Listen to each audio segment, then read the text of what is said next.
Alors,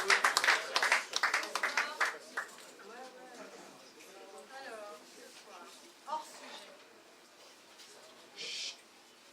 Si je vous parlais de tout ce qui dans ma vie est hors sujet, je serais tout à fait dans le thème de mon texte et par conséquent, je ne serais pas hors sujet.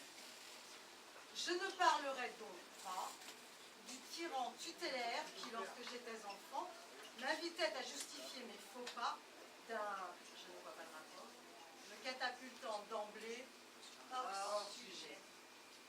Je ne parlerai pas non plus de celui qui, prenant le relais du tyran précédemment cité, lardait de rouge mes feuilles à grands carreaux et signait d'un Z qui veut dire zéro, me catapultant une fois encore hors sujet.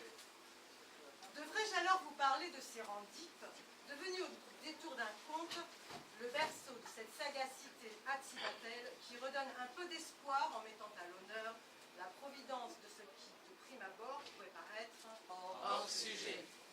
Je me contenterai de vous rappeler un paradoxe indispensable à qui veut s'essayer à l'esthétique des égarés, à savoir le ton, la bouche en cœur, ça a l'air terrible quoi. Le paradoxe du gruyère qui énonce comme suit: plus il y a de fromage, moins il y a de trous.